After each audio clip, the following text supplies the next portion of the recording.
Alors, pour reprendre un petit peu ce qu'on a fait dans le cours la dernière fois, on va voir comment créer en JavaScript un bouton.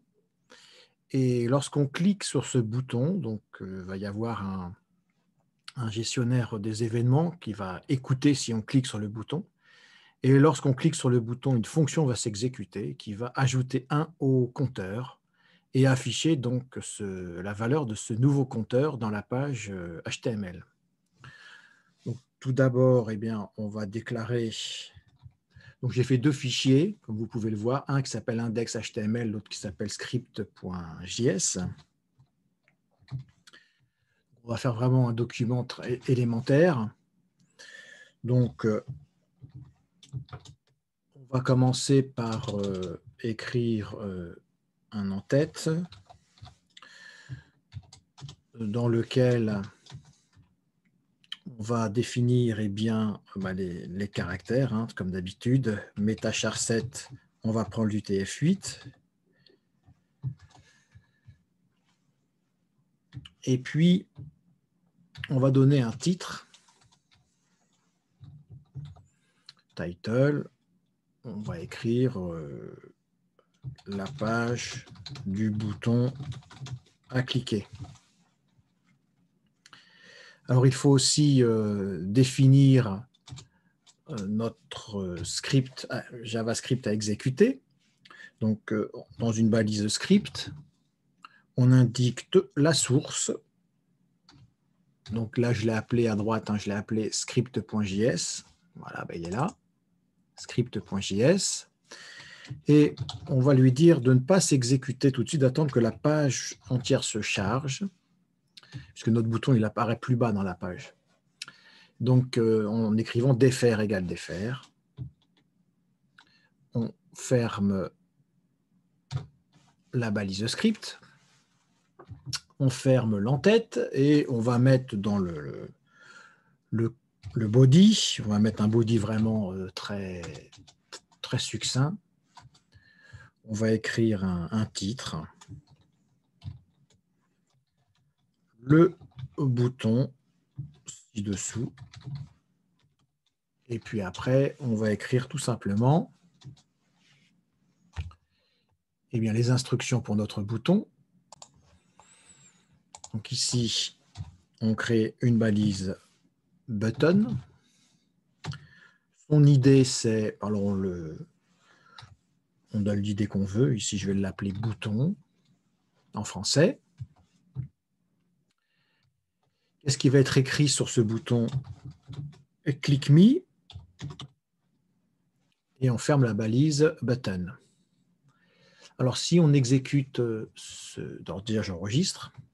Si on exécute ce code, donc on voit bien apparaître le titre, la page du bouton à cliquer, le titre H1 et bien sûr click me. Bien sûr, il n'y a aucune action qui est attribuée à click me, donc on va mettre peut-être un K, ce sera plus joli. Donc il faut maintenant taper le code JavaScript correspondant. Alors il y a plusieurs façons de faire. Je vais définir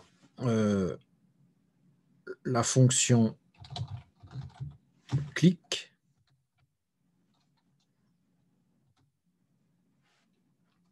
Alors, qu'est-ce qu'il va y avoir dans cette fonction?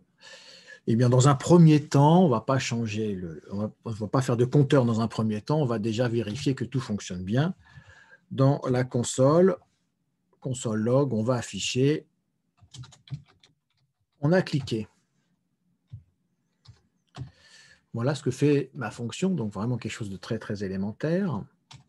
Alors maintenant, on va définir la variable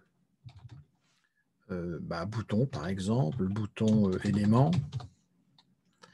Alors, cette variable, elle concerne bien sûr le document. Puis, on va faire une recherche par ID. Donc ici, l'ID de mon bouton, c'est bouton. Donc, on va faire un get element by ID. Et l'ID ici, c'est bouton.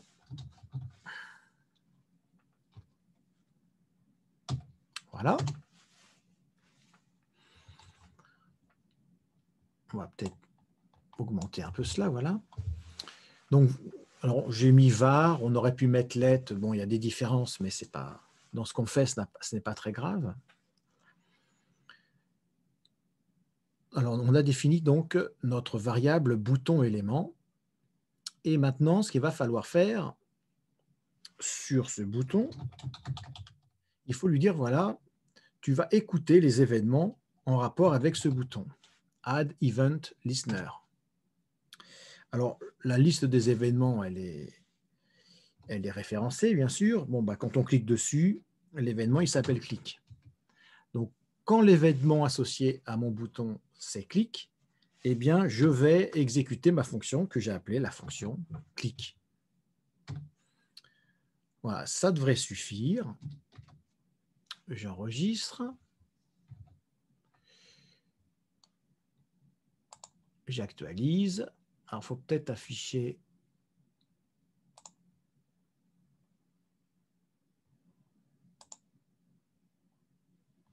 l'historique. Non, ce que je voudrais, c'est afficher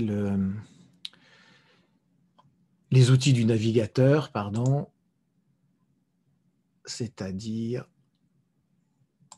voilà, et la console en particulier. Voilà, donc on vérifie que quand on clique, on a bien marqué, on a cliqué. Maintenant, dans un second temps, on va rajouter un compteur ici, puis à chaque fois qu'on va cliquer, eh bien, ça va rajouter 1 au compteur. Donc la structure, elle est à peu près la même, sauf qu'il faudra eh bien, modifier le texte qui va s'afficher à côté. On va voir comment faire ça. Donc on va reprendre notre script, enfin, notre page HTML et notre JavaScript.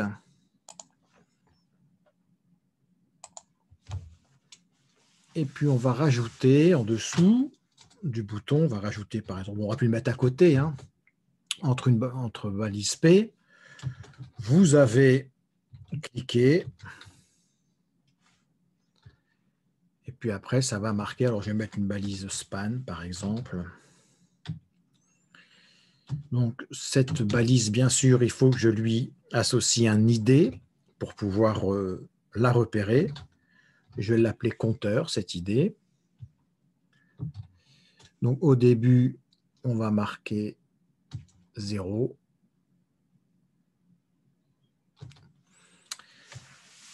On peut rajouter 0 fois aussi, éventuellement. Bon, c'est pas très... Ou nombre de clics, voilà, ce sera plus gentil. Nombre de clics.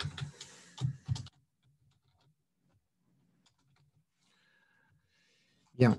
Maintenant, on va modifier... Alors, il faut que j'enregistre. Hop. On va modifier notre fonction JavaScript. Donc, le var bouton élément, ça ne va pas changer. De même, celui qui écoute les événements, on ne va pas changer. C'est toujours la fonction clic qu'on va exécuter, sauf que cette fois-ci, bah, on va changer le contenu de cette fonction. Alors d'abord, au tout début, je vais définir une variable totale qui fait 0, qui est mon compteur en fait. Et qu'est-ce qui va se passer quand on va cliquer? Ben, il va se passer les événements suivants. On va tout simplement augmenter le total de clics. On aurait pu écrire aussi total plus plus. Alors, il faut l'augmenter, mais ça ne s'affiche toujours pas, la valeur de total. Donc, il faut lui dire qu'il faut l'afficher. Bien, pour cela, on va rajouter une instruction.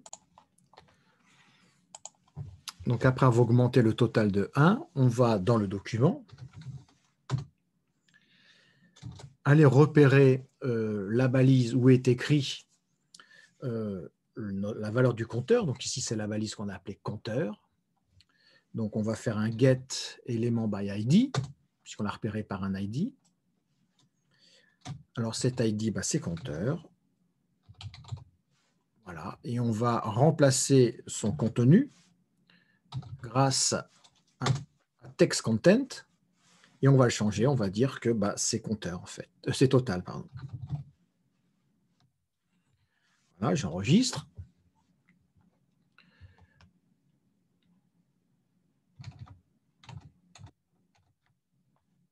Je rafraîchis. Donc là, il y a le nombre de clics qui apparaît. Donc c'est 0, puisque j'avais affiché 0. Et quand on va cliquer dessus, eh bien, ce nombre va changer. Voilà, donc ça, c'était le premier exercice pour la création d'un bouton avec une action derrière qui peut soit afficher des choses en console, ce qui est bien pour commencer, et puis bah, modifier certaines choses dans la page web. Donc l'exercice suivant, ça va être l'exercice du formulaire. Voilà les petits amis en ligne.